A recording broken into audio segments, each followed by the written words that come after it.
Vocês estão vendo essa cruz aqui? Os mais antigos devem lembrar que eu contei a história. Quando eu cheguei aqui nessa rampa, eu cheguei aqui em 2017, aqui nessa rampa tinham duas peças grandes de madeira, brutas. E uma vez, um senhor que estava fazendo uns trabalhos aqui para nós, eu perguntei. A madeira ficava ali no tempo e não estragava de jeito nenhum. Aí ele falou, isso aí é não sei o que lá, rosa. Uma madeira que não pode mais ser extraída, isso é coisa antiga e ela não estraga de jeito nenhum. Aí, conversando, não sei se foi com o saudoso irmão Raul, ou alguns dos irmãos mais antigos, eu não me lembro bem, ele me contou que aqui era uma área meio pantanosa, o terreno não era muito firme. E quando fizeram a primeira laje aqui embaixo, ou seja, essa aqui, né, lá embaixo era um chão meio inadequado, solo inadequado, aquelas duas peças de madeira foram as escoras principais que seguraram esse lajeado quando ele foi construído. Então aquilo ali era altamente simbólico, né? O chão inadequado, piso inadequado, uma madeira muito resistente que deu sustentação para que o nosso templo existisse. Aí eu perguntei para o marceneiro, você consegue aparelhar uma dessas peças e fazer uma cruz? Essa madeira, ela é de um pedaço de uma, eu não sei como é, uma peça que sustentou essas lajes, essa laje quando era difícil sustentar essa laje. Aí eu pedi para ele, não tira as imperfeições não, deixa, sabe, buraquinho, deixa ali, são as marcas do tempo na madeira. Se você chegar aqui perto, você vai ver, a única coisa que ele fez foi aparelhar e passar cera, nem verniz ela tem. Mas essa madeira estava ali largada. Ela não pensava. Mas dizem que algumas madeiras pensam e sonham. E conta-se numa história que 3 árvores estavam plantadas numa certa montanha e elas começaram a conversar entre si e uma contou para a outra o sonho que ela tinha, o que ela queria ser. Aí uma falou assim, olha, eu quero ser o baú mais precioso do mundo, cheio de tesouros. Quando me cortarem, eu quero que façam um baú bonito, cheio, e eu quero ficar cheio de tesouros. A segunda árvore falou, não, meu sonho é diferente. Olhou assim para o riacho que passava perto, eu quero ser um navio muito grande, não é riachinho, não, eu quero estar lá no grande mar, quero ser um navio que transporta muita gente, muitas cargas, esse é o meu sonho. A terceira árvore olhou aquele vale lá embaixo, aí disse assim, pois o meu sonho é ficar aqui, bem no alto dessa montanha, dessa colina, e crescer, crescer, crescer, até que as pessoas vão passar, olhar para mim, vão levantar os olhos e quando olharem aquela imensidão daquela árvore, vão se lembrar de Deus. Criação. E elas conversavam ali sobre o sonho, aí muitos e muitos anos se passaram. E nada daqueles sonhos se concretizaram. Elas estavam, na verdade, ansiosas por ver alguma coisa acontecendo. Até que um certo dia, 3 lenhadores foram para lá, cada um com um machado na base de uma árvore. Lenhadores não costumam entender sonhos de árvore. E por isso, os lenhadores não estavam nem aí porque as árvores sonhavam. Mas cortaram as árvores. E cada uma teve um destino. A primeira árvore acabou virando um comedouro de bicho, sabe? Um coxo. Sabe aquela... Não deu, virou um coxo. Botaram comida, botaram feno, grãos, botaram coisa lá para os animais comerem. A segunda virou mesmo um barco, mas não um navio, pomposo, bonito. Virou um barquinho de pesca. Era tão pequenininho que era jogado daqui para lá, vocês são da marinha aí, imagina um barquinho pequenininho com um calado pequeno. Qualquer marolinha jogava o barquinho daqui para lá. Carregava gente, sim, mas gente muito simples. Fedia peixe, carregava peixe. O sonho das 2 primeiras não estava dando certo. A terceira foi cortada em vigas grossas, por isso que eu lembrei de contar para vocês dessas vigas grossas. Foi cortada em vigas grossas. Aí olharam para aquilo, poxa, o que a gente vai fazer com isso? Esse negócio pesado. Largaram do lado de um armazém, de alguma coisa assim. Deixaram lá. As três, de sonhadoras, ficaram desiludidas, decepcionadas. Puxa vida, os nossos sonhos eram tão bonitos. A terceira dizia, o meu então, que eu queria que todo mundo olhasse para mim e se lembrasse de Deus. Virei isso aqui, sabe? 2 mastros largados aqui num canto. Aí elas começaram a se perguntar, por que isso aconteceu com a gente? Nossos sonhos eram tão bacanas. Mas aí o tempo continuou passando, até que uma noite, bastante estrelada, uma noite bonita, apareceu. E a primeira árvore já virada ali, né, aquele negócio fedia, aquele lugar fedendo. E ela se assustou, porque uma mulher jogou um paninho ali em cima e botou um bebezinho deitado. Aí, de repente, a primeira árvore cortada foi para um sonho diferente. Não virou um baú cheio de tesouro, mas ela começou a imaginar se aquele bebezinho não seria o maior tesouro desse mundo.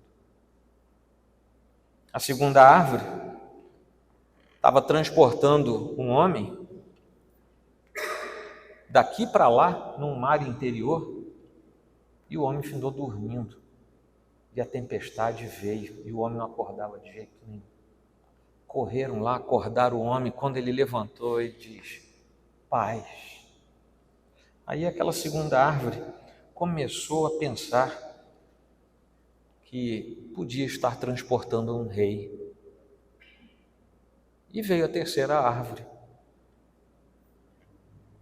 Numa sexta-feira, de repente chegaram os homens uniformizados, pegaram as 2 vigas, cruzaram uma em cima da outra e pregaram um homem naquelas vigas.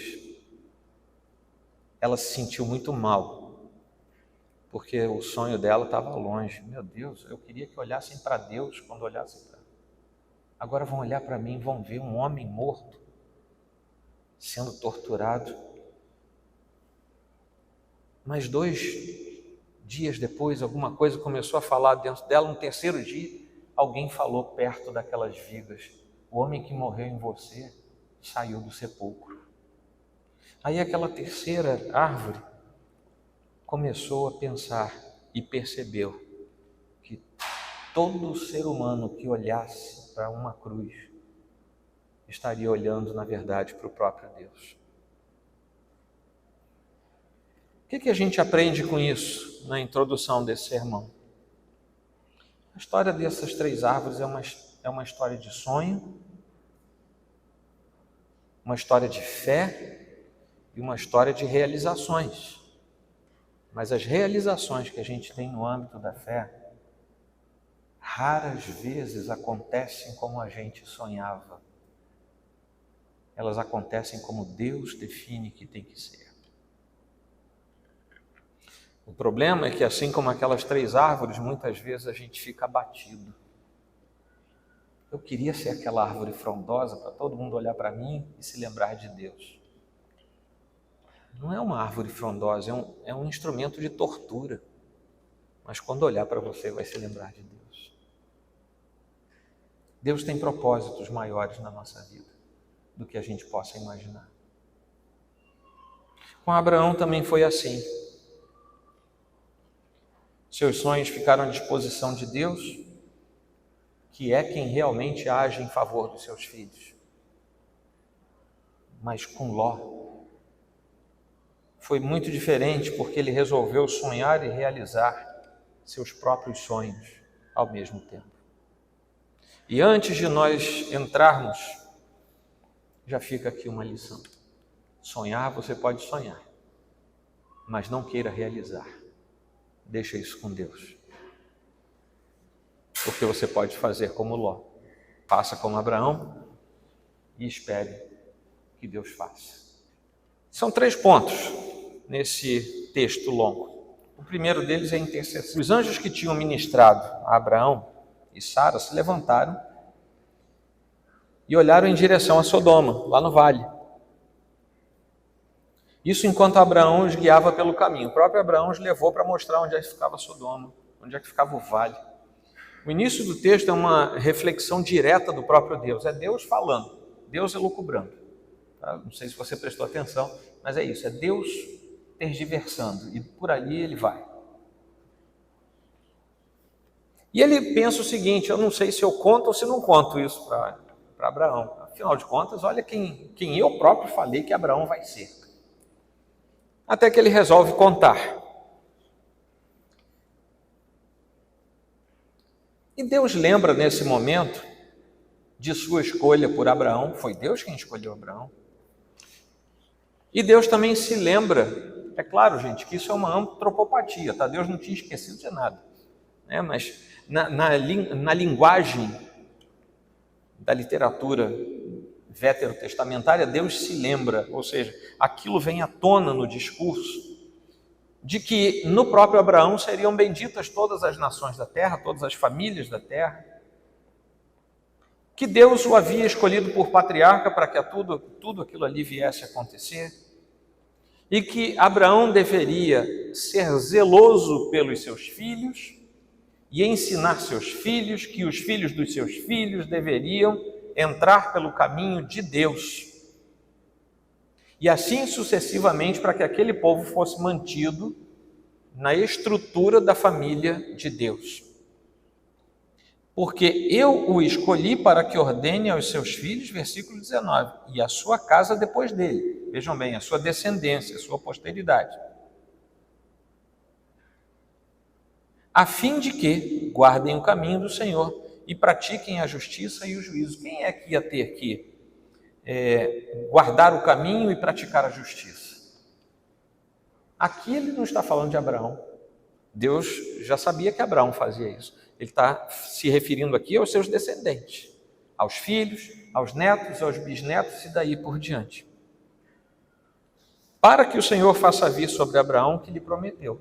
Vejam bem, Deus vai abençoar Abraão conforme a promessa, se Abraão se dispuser a instruir os seus filhos, para que seus filhos instruam seus netos e daí por diante. Esse é o segredo da preservação do povo de Deus. Bom, terminada essa reflexão divina, então, Deus revela a Abraão o que estava por acontecer, e é aí que Abraão começa com 50. Senhor, será que não tem 50 lá? 45, e daí é de 10 em 10. 40, 30, 20, 10, e Abraão para. Eu acho que ele ficou com medo, porque se ele fala assim, nenhum, aí nem Ló, né? Então ele parou nos 10, vai que, né, esse negócio der errado, eu vou parar nos 10. Lá na frente a gente vai ver que 4 pessoas só saíram. Ló, sua mulher e 2 filhas. Né? Então se ele tivesse ido até 5, ainda não teria dado certo. Abraão começa com 50, vai até 10, vai diminuindo a cada pergunta e não tem resposta. Deus vai dizendo, não, se tivesse isso, se tivesse 30, se tivesse 20, se tivesse 10, eu não ia destruir não, mas não tem. E ali termina esse trecho de intercessão direta. Abraão volta para onde estava antes, que era o local em que ele tinha feito o seu sacrifício a Deus. Deus se retira de perto dele. Aquele diálogo termina naquele momento. E aí nós entramos no segundo ponto, que é o ponto da correria. Tem uma correria desenfreada aqui até o versículo 22 do capítulo 19, que é quando Ló recebe em casa aqueles emissários da parte de Deus, que são os 2 anjos. Isso aqui é um capítulo absolutamente estranho. O capítulo 19 de Gênesis é um capítulo que nos faz pensar algumas coisas. Uma delas é que Deus não nos escondeu a feiura da nossa raça, nem a feiura daqueles que aparentemente faziam parte, pelo menos inicialmente, da própria família da fé. Deus não esconde de nós os defeitos da nossa raça. E o capítulo 19 tem uma relação profunda com o capítulo 13, que nós já pregamos aqui. O capítulo 13 é quando Abraão e Ló se separam. Então o capítulo 19 tem uma relação muito próxima com esse capítulo 13. Os anjos que tinham ministrado a Abraão e Sara saíram de perto deles, os deixaram e seguiram em direção às cidades do vale onde Ló estava, onde Ló tinha ido morar, exatamente onde ficavam Sodoma e Gomorra, que eram 2 cidades, mas na verdade no vale havia 5 cidades cujos nomes a Bíblia já tinha mencionado. As 2 principais do vale, talvez as maiores, eram Sodoma e Gomorra. 2 daqueles 3 anjos em forma de homens, por isso são chamados aqui de homens. 18:3 fala disso, né? Lá no trecho anterior, e diz: Senhor meu, se eu puder obter favor diante de seus olhos, peço que não passe diante sem ficar um pouco com este teu servo. Aqui ele está falando com o Senhor, e havia outros 2 em forma de homem, ou seja, eram 3 que estavam visitando. Um ele reconhece como Senhor, e outros 2 ele não se prostra diante deles. Eram anjos.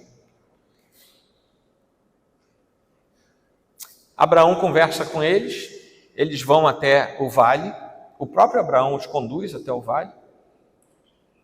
E quando chegam lá em Sodoma, Ló parece ter reconhecido a origem, né, divina daqueles mensageiros da parte de Deus, porque ele percebe quando eles chegam à cidade, ele os acolhe, ele insiste para que eles vão para a sua casa, ele promove um banquete, ele faz uma festa, ele não deixa que eles durmam na praça. E o que nós vemos aqui depois é que, durante a noite, os homens da cidade cercaram a casa de Ló e queriam uma coisa só: me deem, vocês aí da casa de Ló, nos deem esses homens que chegaram, porque nós queremos abusar deles. Isso aqui é sexualmente falando. Isso é claro. Então os homens da cidade queriam abusar sexualmente dos homens que Ló estava hospedando. O que nós vemos aqui é que a cidade estava realmente afundada em pecados claros. Aquela sociedade era absolutamente acostumada com pecados, mas particularmente os pecados mais ostensivos pareciam ser na área da sexualidade. E havia distorções profundas naquelas sociedades do vale. E aqui Deus declara tudo através da inspiração ao autor sagrado. Ló intercede em favor daqueles homens de modo estranho, porque Ló era pai de 2 meninas que iam se casar. Como é que a gente sabe que iam se casar? Porque lá no versículo 14 ele diz: então Ló saiu e foi falar com seu genro, os que estavam para casar com as suas filhas. Então as suas filhas eram prometidas a 2 homens, elas estavam para se casar, e Ló simplesmente diz: não façam nada com esses homens, eu vou entregar minhas filhas para vocês se satisfazerem e deixarem os homens em paz. Deu para vocês entenderem? Ou seja, está tudo estranho. E ele intercede, então, de forma muito estranha por aqueles, em favor daqueles homens, para protegê-los. Quanto aos abusadores, aos homens da cidade, Ló parece estar muito bem com eles, não só porque ele conseguiu intervir dessa maneira, como no versículo 6 ele chama aqueles homens de meus irmãos. Meus irmãos, vocês estão querendo fazer isso? Não façam. Eu dou minhas filhas para vocês, meus irmãos. Ele estava de fato irmanado com o mundo onde ele estava mergulhado. Ele estava tão imerso na podridão daquele pecado que ele não percebia mais que ele tinha trocado a descendência do povo de Deus, representado em Abraão, que era seu tio e seu pai adotivo. Nós já vimos isso em sermões anteriores. E ele tinha trocado isso por um vale que parecia um jardim verde, florido, viçoso, mas que escondia por trás a podridão de uma sociedade absurdamente pecaminosa. E ele já tinha mergulhado nessa pecaminosidade a tal ponto que isso era tão normal, tão natural, que ele chamava todo mundo de meus irmãos.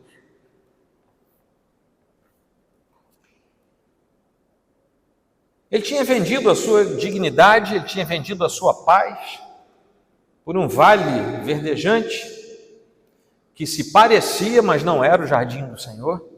Lá em 13, 10 e 11 diz que era bonito mesmo. Mas o mundo representado por Sodoma continuava vendo Ló como estrangeiro, e isso é muito curioso, porque quando eles vão reclamar de Ló, ele acaba de chamar aqueles homens de meus irmãos. Olha o que os homens respondem: ele é estrangeiro, veio morar entre nós e pretende ser juiz em tudo. Aquele que sai do convívio do Senhor e mergulha na lama deste mundo de pecado, ele acha que o mundo é bom, ele acha que o mundo é seu irmão, ele acha que o mundo o acolheu, mas o mundo sempre vai olhá-lo como estrangeiro, alguém que veio se beneficiar do que nós temos. Ele deixa a comunhão dos santos, mas nunca vai ter a comunhão dos impenitentes. Ele fica num limbo, ele não é nem daqui nem dali, ele não se encontra mais. Ele não tem mais casa, ele não tem mais mundo, o chão saiu debaixo dele. A pessoa que se afasta da comunhão do Senhor fica entre dois senhores, literalmente falando, como a Bíblia adverte. Perde a comunhão com a luz e não chega a ter comunhão com as trevas. O sujeito não serve nem para um lado nem para o outro. Fica morno, ele fica de tal maneira amornado que ele só serve para ser vomitado. Como diz Apocalipse 3, de 15 a 17, conheço as obras que você realiza, que você não é nem frio e nem quente. Quem dera você fosse frio ou quente. Assim, porque você é morno e não é nem quente nem frio, estou a ponto de vomitá-lo da minha boca. Você diz: sou rico, estou bem na vida e não preciso de nada, era o que Ló dizia. Eu fui para uma cidade rica, eu fui para um lugar bom, eu tenho uma casa boa. Você vai entrevistar o infeliz na televisão, aí você fala assim: como era a sua vida? Eu estava mergulhado nas drogas e eu estava na lama da vida. Aí você diz: e agora? Agora eu tenho 3 carros, agora eu tenho um apartamento. Ele não fala de Jesus, porque o olhar está apenas nas coisas horizontais desse mundo. É Ló. Por que você vai para Campina? É verde. Eu vou ficar andando nesse terreno pedregoso?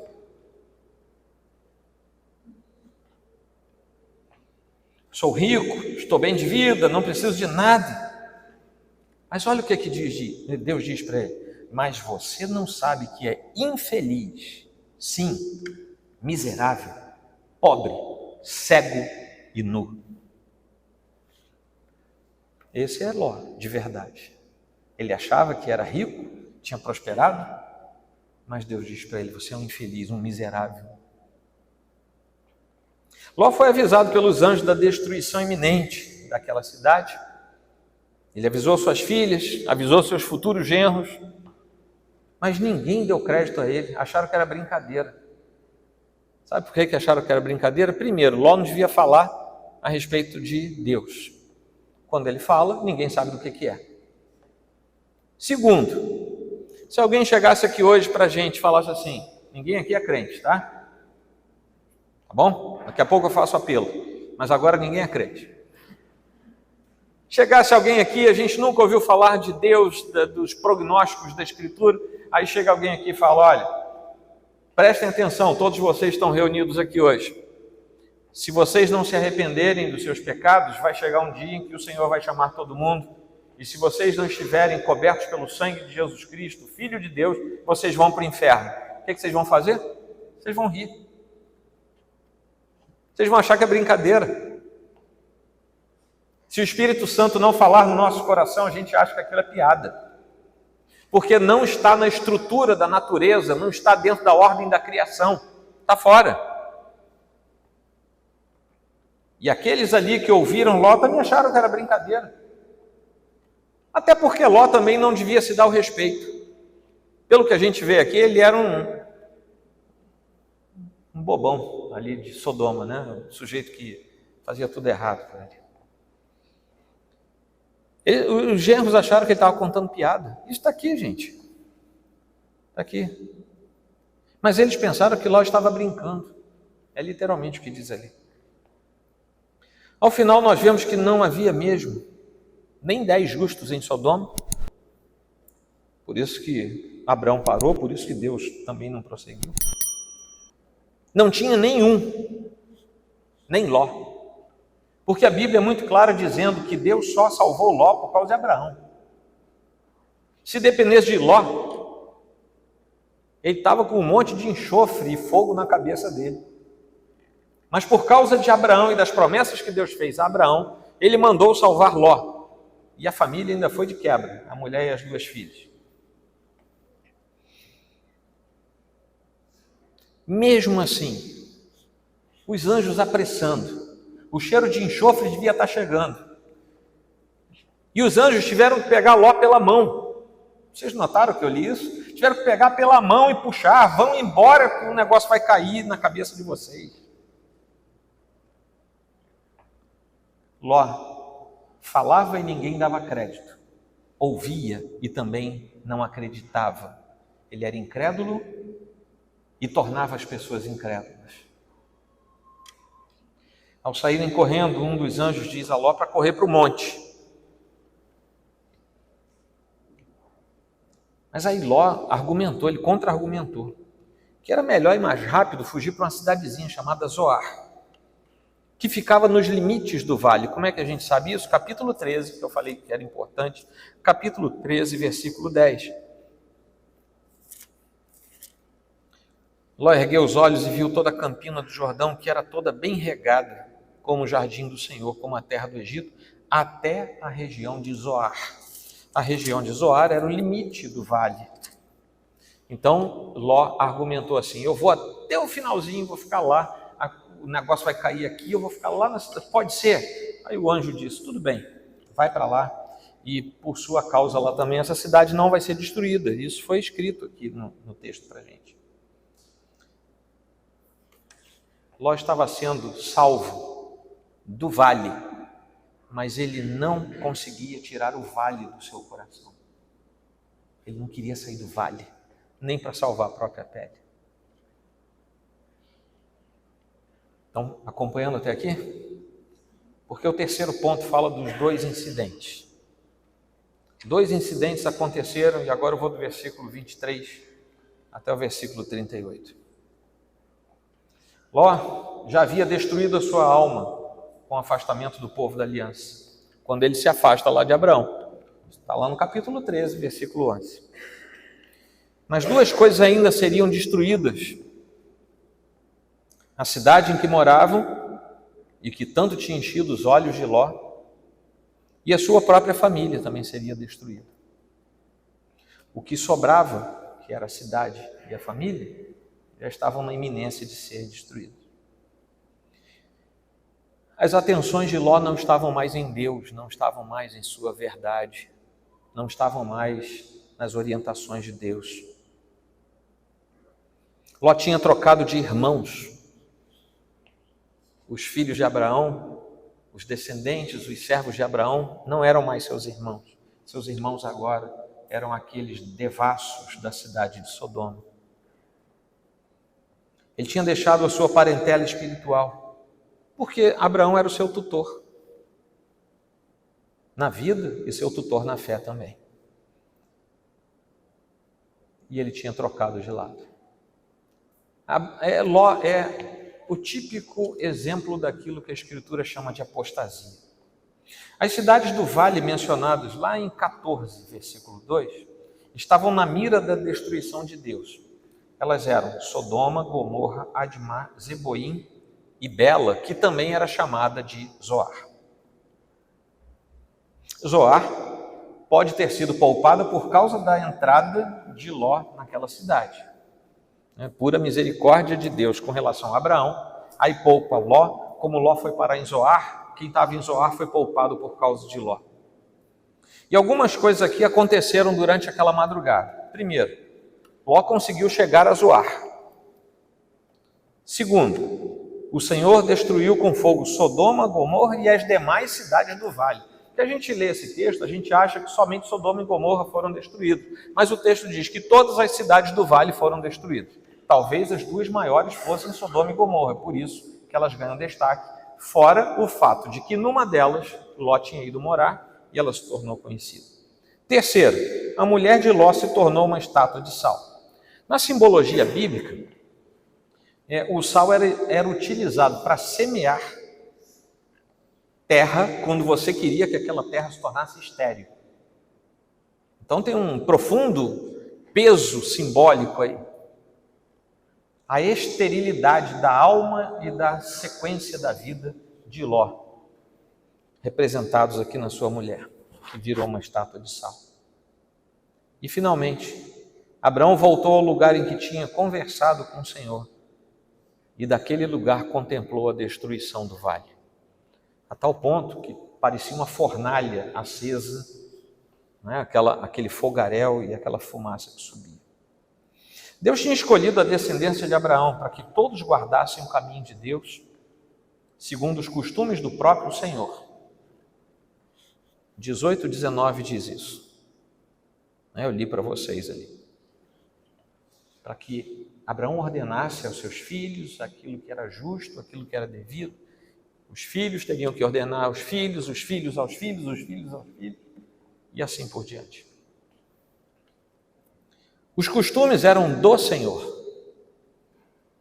Mas Ló foi aquele cuja vida apontou para este mundo, e a sua descendência fez o contrário, estabelecendo os seus próprios gestos segundo os costumes do mundo. 19:31 diz assim: Então a primogênita disse à mais moça: Nosso pai está velho, e não há homem na terra que venha unir-se conosco, segundo o costume de toda a terra. A gente precisa agir como no mundo. Como é que se faz no mundo? É assim que a gente vai fazer. Olhar para Ló é olhar para uma história que Deus nos ensina alguma coisa. O problema é quando a gente olha hoje para dentro da igreja e vê gente fazendo o que Ló fez. Agindo, inclusive, dentro da igreja, como é para agir no mundo aquele que é impenitente. Porque aquele que é filho de Deus no mundo não deve agir assim. Nós temos dois costumes, os costumes dos filhos de Deus e os costumes do mundo. Os costumes que Deus nos deu a partir da sua lei e da sua palavra e os costumes do mundo. Nós não temos autoridade nem autorização da parte de Deus para, sendo filhos de Deus, agirmos segundo os costumes do mundo. Isso é abominação aos olhos do Senhor. E olhar para Ló, olhar para as histórias da Bíblia, sabendo que aquilo é verdade, a palavra de Deus é verdadeira, já nos causa um certo frenesi na alma, mas o pior é nós olharmos para nós hoje, século 21, e sabermos que uma infinidade de pessoas continua fazendo isso, não tendo se mudado para o vale, não tendo ido para Sodoma, mas fazendo isso dentro da igreja do Senhor. E sabe qual é a frase que pastores e pessoas, conselheiros, pessoas mais ouvem? Isso não faz mal. Isso agora é normal. Faz mal. E aqui na casa do Senhor não é normal. Se isso é um costume do mundo, aqui não vale. Se tem uma coisa que a fé reformada faz é não impor normas comportamentais. Isso não quer dizer que nós que somos da fé reformada achamos que tudo vale. Não vale.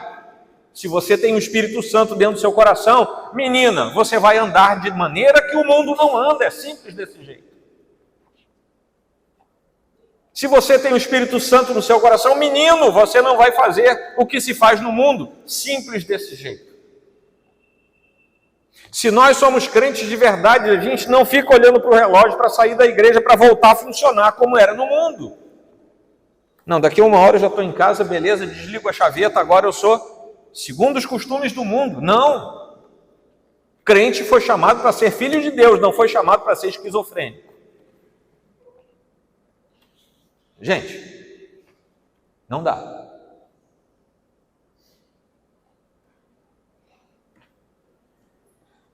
Ló abandonou o costume do povo de Deus, porque abandonou a lei de Deus. Se você não consegue andar segundo o costume do povo de Deus, é porque você provavelmente já abandonou o princípio do povo de Deus. O povo de Deus sabe o que vai falar. Isso é uma coisa que a gente lá em casa sempre conversa sobre isso. Como é que pode da sua boca jorrar água doce e água amarga? Pode? Pode, gente? Pode ou não pode? Por que você fala palavrão? Me responde. Responde diante de Deus.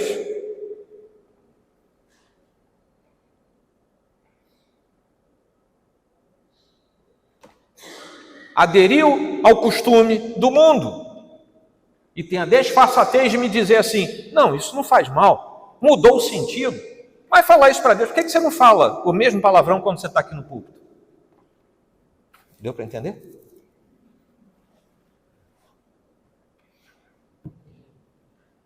Fala, Jeová.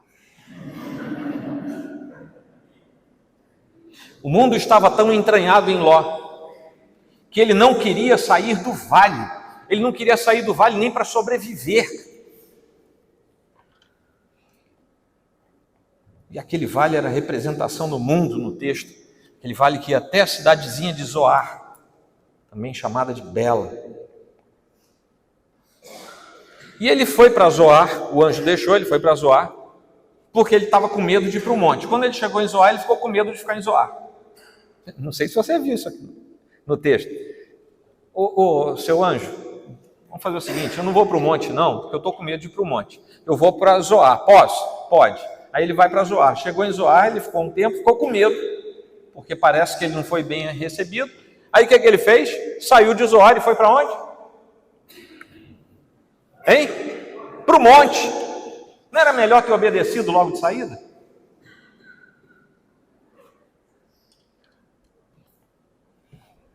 Eles saíram de Zoar, deviam estar azucrinando a cabeça dele e das filhas, foram morar numa caverna. O sujeito chega em cima lá da pirambeira, lá ele e Abraão, o meu sobrinho Ló, escolhe o que você quer. Você vai para lá ou você fica aqui? Se você for para lá, eu fico aqui. Se você ficar aqui, eu vou para lá. Ele, não, vou para lá. Olha só que maravilha, que beleza. Vou para lá. E deve ter ido morar bem. Foi morar num triplex, lá em Sodoma.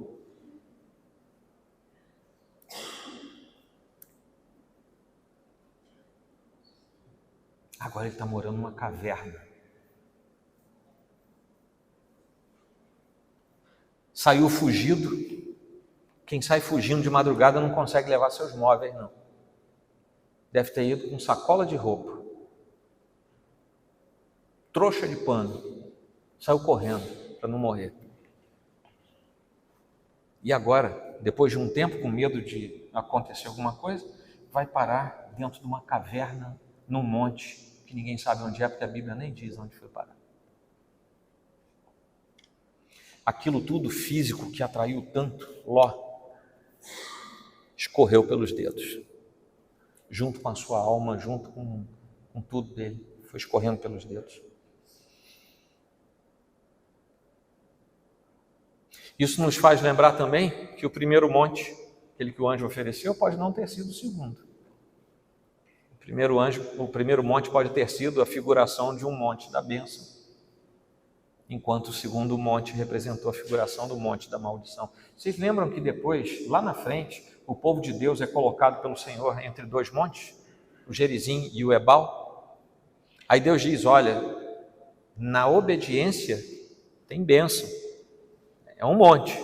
Na desobediência tem maldição, é o outro monte. Vocês que vão escolher. E sabe onde é que ficavam aqueles montes? E sabe onde é que o líder, sabe onde é que Moisés estava? Junto aos carvalhais de Manre. Deuteronômio 11:32. Sabe o que é isso? Exatamente no lugar em que Abraão ficava sacrificando a Deus. Séculos depois, o povo é colocado entre dois montes, um da bênção, outro da maldição, no mesmo lugar em que Abraão sacrificava a Deus. E ali o povo teve que fazer uma escolha. Quando Ló fez uma escolha, ele fez tudo errado. Alma destruída, cidade destruída, casamento destruído, bens destruídos, ganância destruída. Faltava jogar a pá de cal no que ainda restava, que era o restinho da família, representado nas duas filhas. Suas filhas, então, motivadas pelos costumes de Sodoma, elas próprias falam, aqui a mais velha que falou, embebedaram seu pai 2 noites seguidas e engravidaram dele, as duas. E como fruto desse encontro furtivo, pecaminoso, nascem 2 meninos que darão nome a povos da antiguidade e que por várias ocasiões serão entraves no caminho do povo de Deus, o povo de Moabe e o povo dos Amonitas, os Moabitas e os Amonitas. Curiosamente, por causa de Abraão, Deus nunca deixou Israel destruir, nem Moabe e nem os descendentes de Ben-Ami, por causa de Abraão. Tem gente que você fala assim, o sujeito parece filho do cão, é ruim, é ganancioso, é trapaceiro,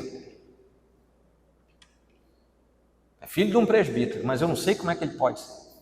É filho daquela irmãzinha de oração. Você sabe que muitas vezes o sujeito é poupado por causa de quem já passou? Isso não torna Deus injusto nem prepotente. É o contrário. Deus é justo com aquele que estava dobrado diante dele. Um dia ele vai ter que resolver diante de Deus. Mas aí numa outra situação. Amém, gente? Acabou não. Nós temos conclusões a que nós precisamos chegar. Os pais cristãos precisam cuidar de seus filhos, como aquelas 3 ações que Deus ordenou a Abraão, para o bem de sua família e para o bem da sua descendência natural e espiritual. E foram 3 pontos. Que Abraão desse determinadas ordens aos seus filhos. Vejam bem, Deus ordena que Abraão ordene aos seus filhos. O que nos leva a concluir que em momento algum, Deus manda os pais sugerirem coisas aos seus filhos. Os pais são instados por Deus a ordenarem coisas aos seus filhos. Segundo, que ele, Abraão, os admoestasse a andar com o Senhor.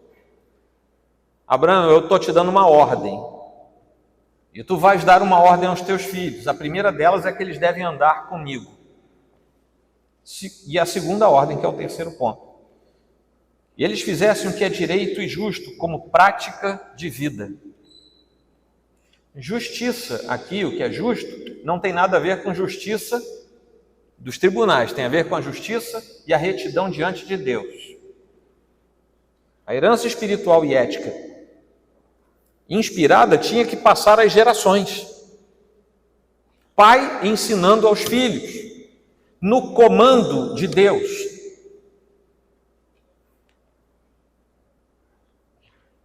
A herança espiritual, portanto, não compete ao Estado, não compete à escola, mas é para ser feita no seio familiar. Pai e mãe devem instruir os seus filhos sob ordem de Deus. Instruir o quê? Você deve ser justo na presença do Senhor. Você deve ser fiel a Deus. Porque, meus irmãos, não adianta o seu filho ser engenheiro, médico, não adianta o seu filho ser bombeiro, não adianta ser policial, não adianta ser nada que seja de status elevado na sociedade, se ele não for filho de Deus. Quando ele chegar diante do trono do Senhor, o julgamento vai ser com respeito ao que ele é na sua alma e não o que ele é por fora. E não adianta também ser pastor se não for filho de Deus. Não se enganem, o que mais tem por aí é pastor que não é filho de Deus. Por isso que a Bíblia, é o que a Bíblia chama de falsos mestres. Assim. Essa descendência também tem origem na vontade de Deus que se revela aos seus filhos ao longo dos tempos, e estes se revelam aos seus filhos, e estes aos seus filhos, e assim a posteridade se coloca aos pés do Senhor. Não existe registro de uma escola em Israel antes do período intertestamentário, aqueles 400 anos ali do silêncio, porque as famílias eram a fonte de toda forma de educação, leitura, educação pública, a educação cívica de Israel do Antigo Testamento e, acima de tudo, a educação na lei do Senhor. Então, o que é que a gente conclui disso aqui? Pais verdadeiramente cristãos são capazes de obedecer a Deus e, por isso mesmo, são capazes de ensinar aos filhos, dando ordens aos seus filhos, ordens específicas aos seus filhos, na instrução de Deus. Depois, seguir em obediência será com os filhos. Deu para entender? Porque se esse depois, seguir em obediência, vai ser com os filhos, se não existir, aí a gente entra em processo de destruição interior. Porque quantos e quantos filhos de Deus, fiéis ao Senhor, têm seus filhos que se afastam dos caminhos do Senhor. Mas eles devem ter cumprido o seu papel. Amém? Segunda conclusão e aplicação. Deus tinha escolhido Abraão para cumprir os seus propósitos. Cada um dos salvos também foi escolhido por Deus lá na eternidade, com propósitos santos e justos. É por isso que Paulo nos fala lá em Efésios, capítulo 1, versículo 3 ao versículo 6, assim: Bendito seja o Deus e Pai de nosso Senhor Jesus Cristo, que nos abençoou com todas as bênçãos espirituais nas regiões celestiais em Cristo. Porque Deus nos escolheu nele antes da criação do mundo. Para quê? Para sermos santos e irrepreensíveis em sua presença.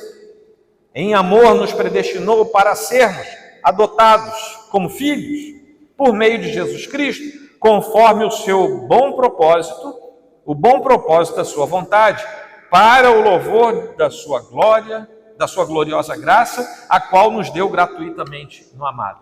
É cheio de para quê, para quê, para quê, para quê, são as finalidades para as quais Deus nos escolheu lá atrás, nos predestinou para Ele próprio lá atrás. O que a gente aplica disso? Ter a fé despertada para essa verdade que vem da parte de Deus gera em nós satisfação em Deus. E gera também descanso nas nossas almas, pelo fato de Ele próprio, o próprio Deus, nos assegurar aqui e no porvir, através dessa doutrina, mesmo que neste mundo vivamos como peregrinos no deserto. E aqui nós novamente somos assemelhados a Abraão. Olha a diferença entre Ló e Abraão. Amém? Foi a segunda. Terceira, nós temos capacidade natural para fazer escolhas. Todos nós temos. Por que você está de camisa branca? Por que você está com esse tênis? Por que eu estou com essa camisa, com colarinho? São as nossas habilidades naturais de fazer escolha. Mas quem está em total afastamento de Deus não reúne força suficiente para escolher as coisas corretas nesta vida, porque não consegue escolher Cristo como seu Salvador.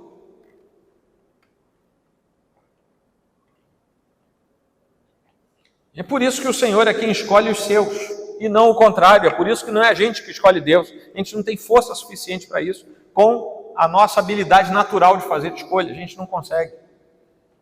Cristo nos deu vida quando ainda estávamos mortos em nossas transgressões, em nossos pecados. Efésios 2, 1.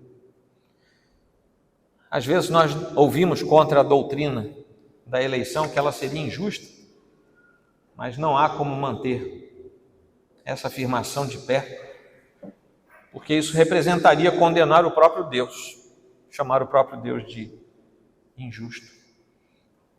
Paulo nos diz lá em Romanos 9, de 13 a 16, assim: como está escrito, amei Jacó, mas rejeitei Esaú.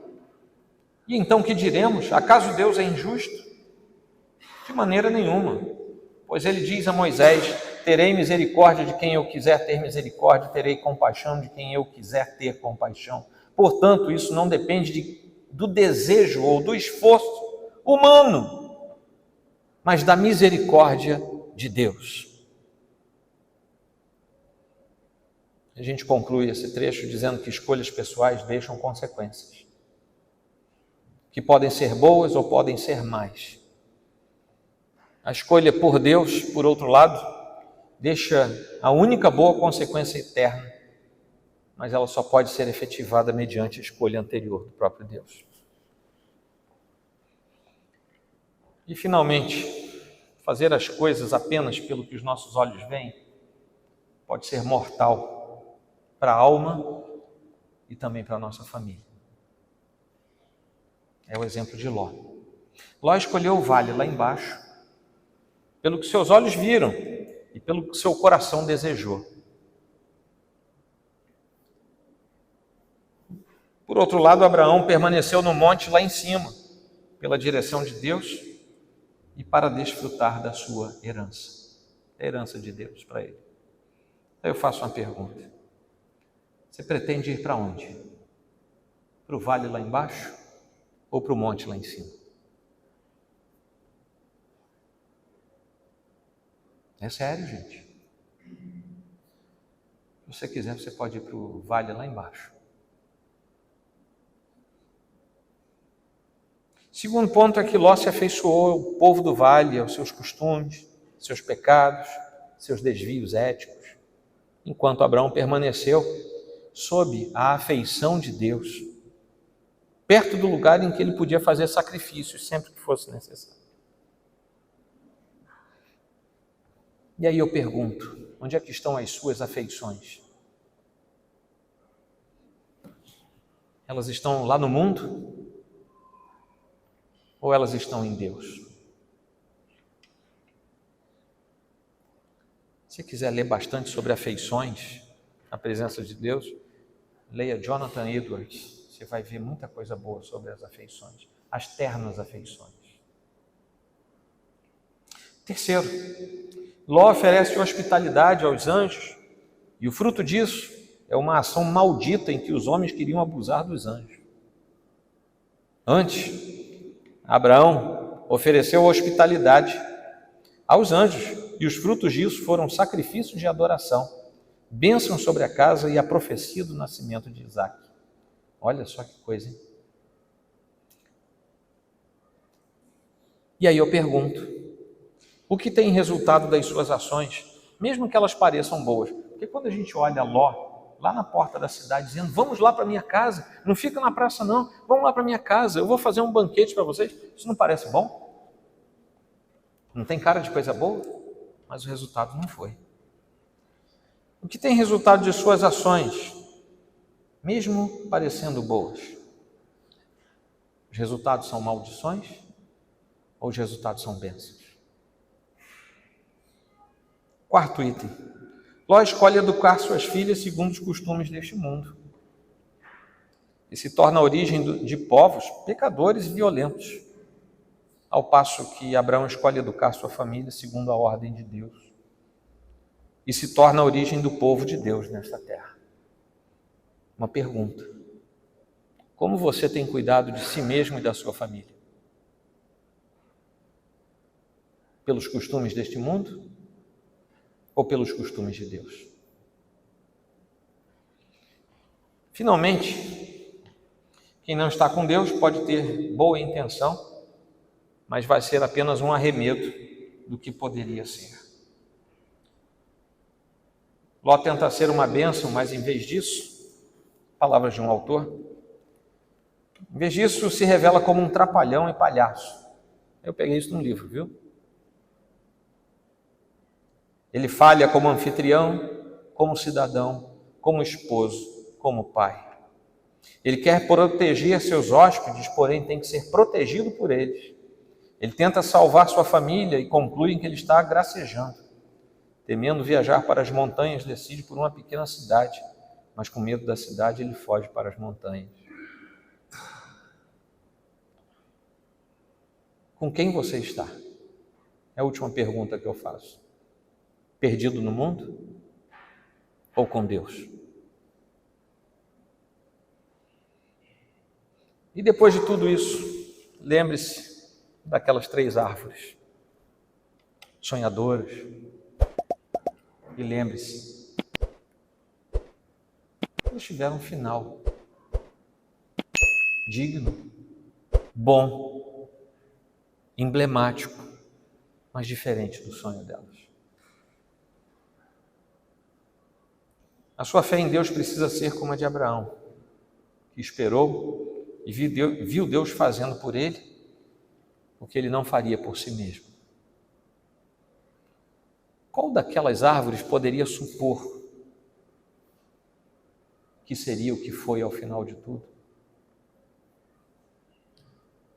E o pensamento final é que nós devemos esperar no Senhor. E Ele fará por nós e em nós exatamente o que Ele decidiu. E isso é melhor do que as outras coisas. Não escolha o vale. Espere um pouco. Prefira o deserto e deixe que Deus faz tudo acontecer para você do jeito dele. Amém?